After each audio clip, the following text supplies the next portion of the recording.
Bonjour à tous, bienvenue sur Plastic Dream. Alors une petite mise au point sur cette colle qui colle, mais pas que. On va regarder ensemble. Alors, les trucs de base, on n'en met pas beaucoup. Elle va par capillarité, donc il y a plein de choses qu'on peut coller comme ça déjà à la main. On met un peu de colle au-dessus, par capillarité, la colle elle fait le tour tout seul. Il y a besoin de rien faire. Il faut vraiment en mettre un minimum. Ok? Pour pas la renverser, moi ça m'est arrivé pendant une vidéo, ça fait fondre le tapis, ça peut être une véritable catastrophe. N'hésitez pas à vous offrir un petit support de colle.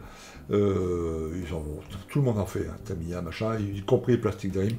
Je vous mets le petit lien en dessous de. Voilà, on fait des petits supports de colle comme ça, avec le petit logo Plastic Dream, vous mettez votre pot de colle là-dedans. Impossible de le renverser, impeccable. Très bien. Première petite astuce.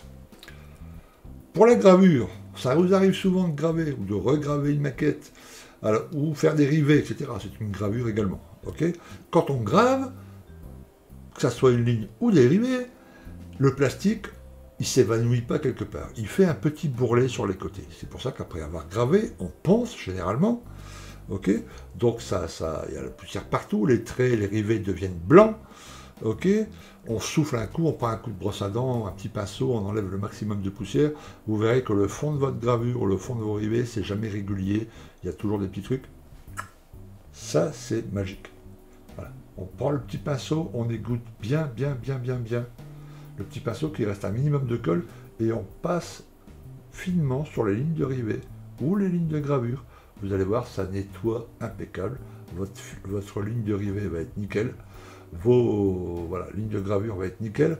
Ça, c'est vraiment impeccable. Après, on laisse bien sécher, évidemment. On ne repense pas tout de suite derrière. On fait autre chose. On laisse sécher une vingtaine de minutes et vous avez des lignes, un travail parfait. Deuxième petite astuce, le mastic, le moins cher du monde. J'ai fait une vidéo là-dessus, hein, y compris pour la gravure. Je vous mets les liens, tout ça, en dessous de la vidéo. Pour faire un petit mastic, vos chutes de grappe, voilà, au lieu de les jeter, vous en gardez toujours quelques-unes. Okay, généralement dans un bon plastique, genre le plastique Tamiya ou autre. Okay, et puis vous coupez des tout petits bouts avec les chutes de grappe. Okay, vous en remplissez un pot en verre vide, là en l'occurrence un pot de Tamiya, de peinture Tamiya vide. Okay, vous remplissez à niveau, c'est-à-dire au même niveau que le plastique.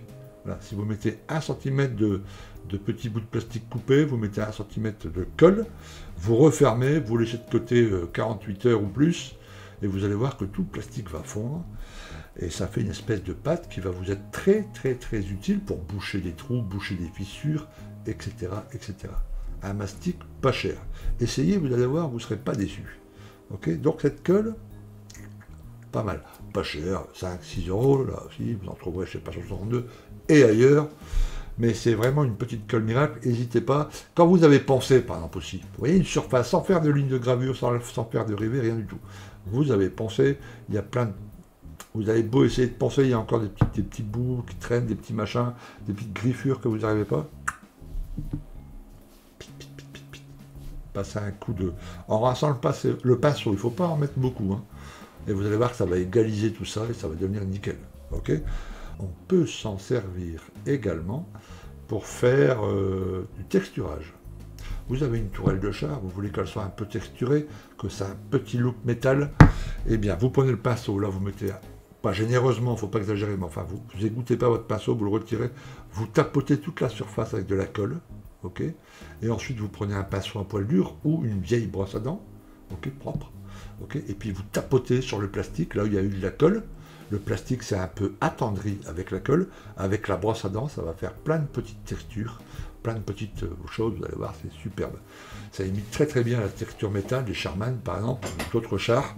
Voilà, après, ça laissez bien sécher, peut-être qu'il y aura besoin encore d'un coup de ponçage, vous aurez une fois ou deux appuyé un peu trop fort, ça fait un rebord un peu trop surélevé par rapport à la surface, pas de souci, vous poncez, vous nettoyez, vous allez voir, c'est génial.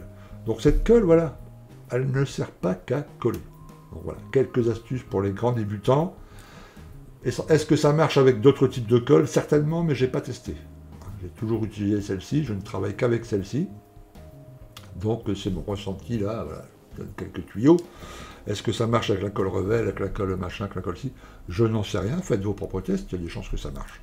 Ok, Je vous souhaite à tous une très agréable journée. Prenez soin de vous et on se retrouve dans une prochaine vidéo. A plus, ciao.